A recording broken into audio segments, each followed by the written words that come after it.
So welcome for practice this morning. I'd like to set this practice into 3 sections. We'll be exploring the 6 stations of the mind and polyvagal theory together. To prepare for that, let's take a comfortable, quiet seat, please. You can rest your hands in your lap. You're welcome to close your eyes. We always use centering to prepare for our practice. It's also ideal when preparing for integrating various sources of knowledge into an understandable and embodied whole. So rest your hands in your lap, lengthen up through your spine. Drop down into your hips and your pelvis.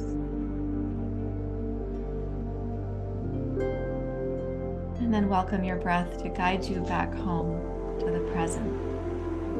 Your breath is like your personal GPS system.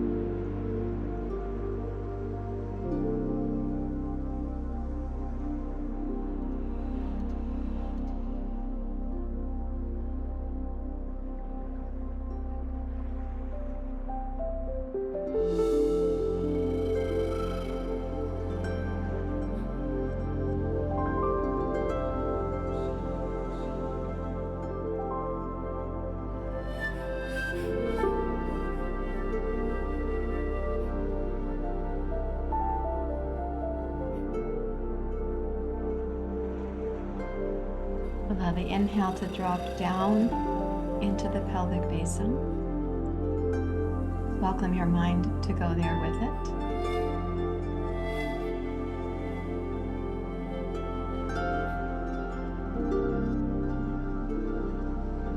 And welcome the exhale, which is also in the low pelvis. And gradually increase the tone of the exhale without any additional coercion or force at the end of the exhale.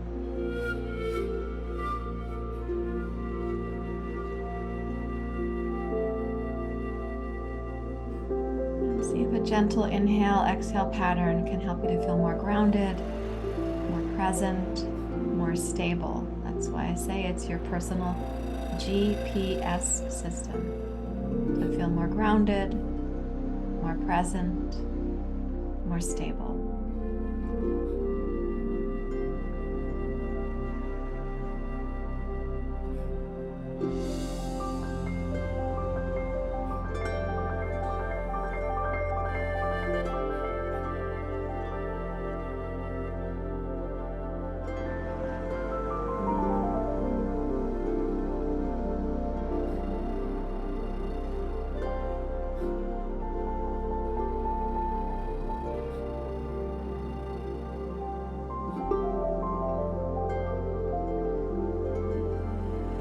About 5 more breath cycles. So if you can keep your mind concentrating on the inhale sensation, the gentle pause, the exhale sensation, and the gentle pause. Can you concentrate for 4 more breaths consecutively without your mind departing from the invitation?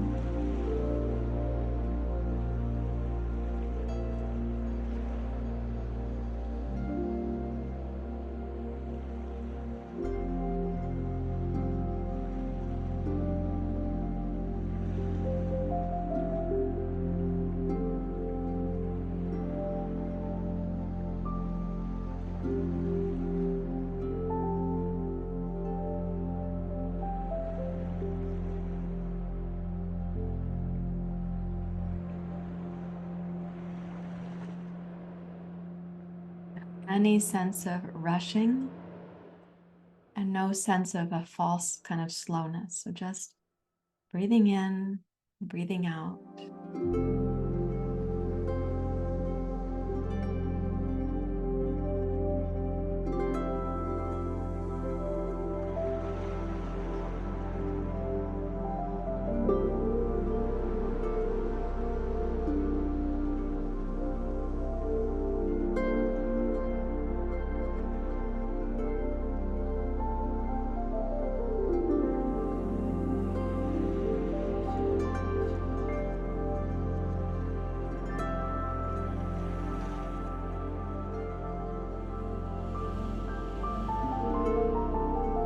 notice if you feel any bit more grounded, like even a glimpse of feeling more grounded, and like a little peephole of feeling more present.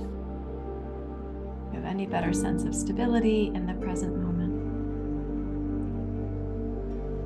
Okay, so with the 6 stations of the mind, if you think of yourself as sitting in the center of a teeter-totter, and this one has 3 limbs like this, and they balance each other. So in the center of this teeter-totter, when you're looking forward, back, left, right, and then on the diagonal, so you've got them balanced like 6 slices of pie, for example. You have past and future, self and other, likes and dislikes. Those are the ways in which the mind finds its exit strategy from the GPS. Rather than grounded, present, and stable, it's going hither and thither, here and there. And sometimes it goes there slowly, so slowly you don't realize you're daydreaming.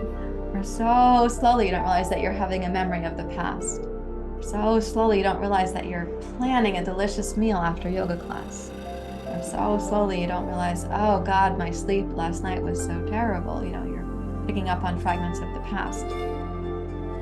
Other times it's bouncing pretty quickly, and that can be obvious to us. But meditation is the practice of coming back to the center of that teeter-totter, to be grounded, present, and stable.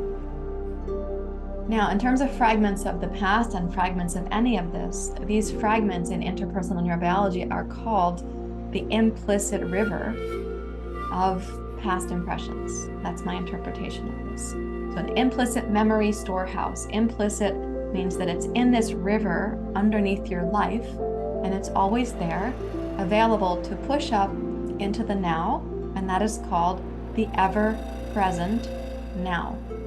Right? So things are coming up in the now.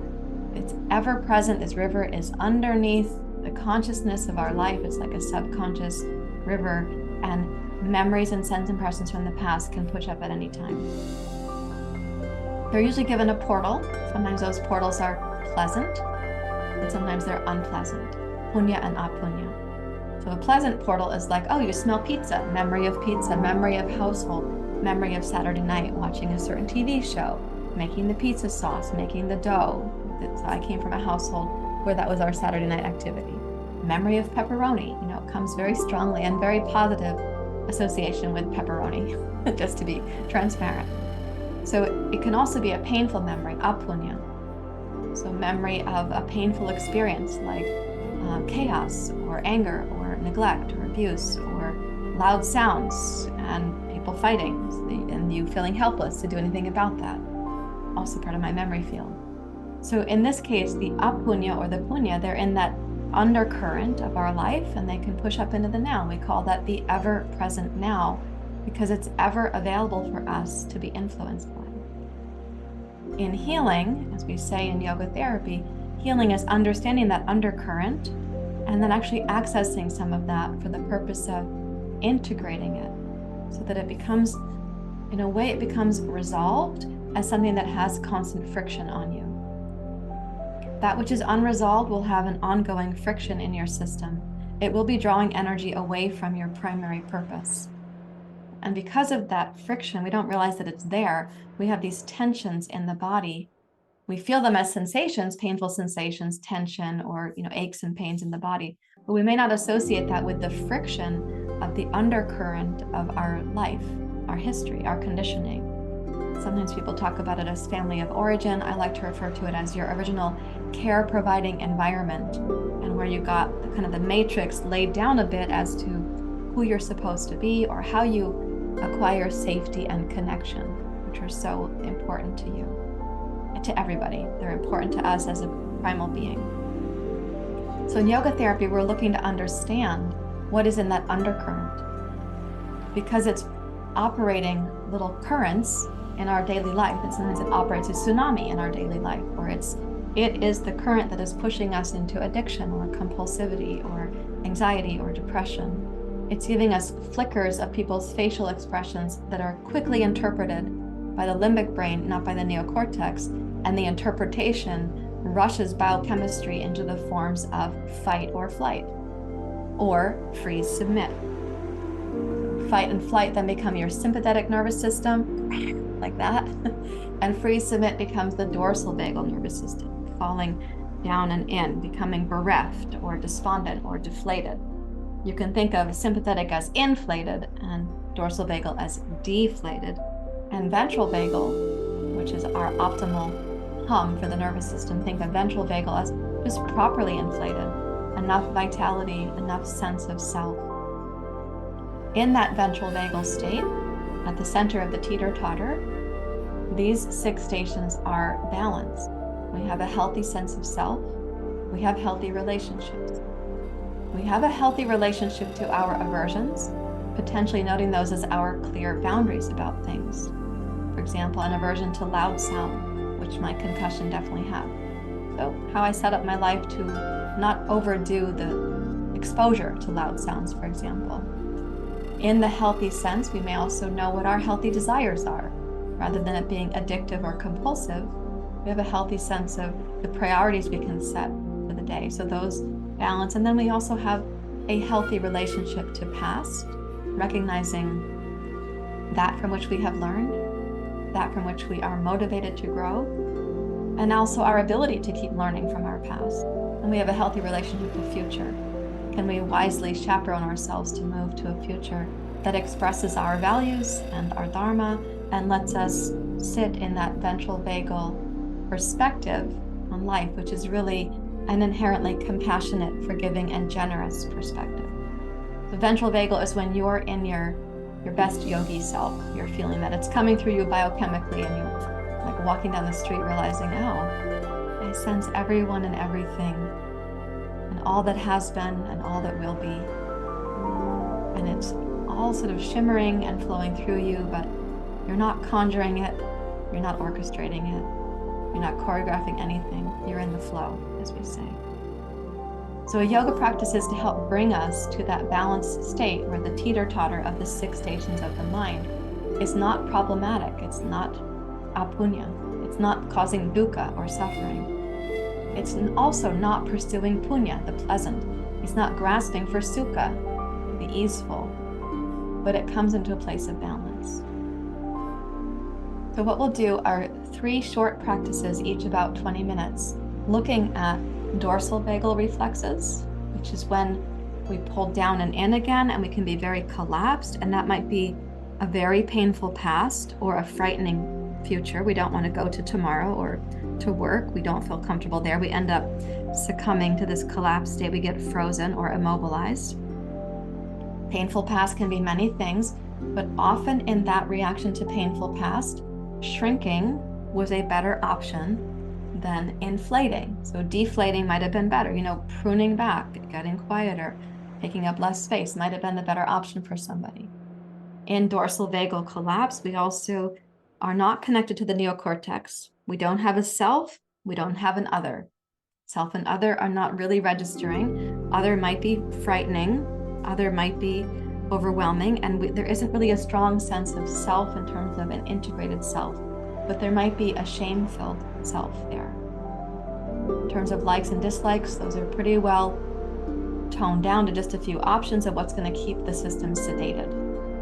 So dorsal vagal nerve fibers are here in the lower part of the spine. This is according to Deb Dana's teachings on polyvagal theory and her work in psychotherapy, which is she's worth looking into. Her books and her teachings are really helpful.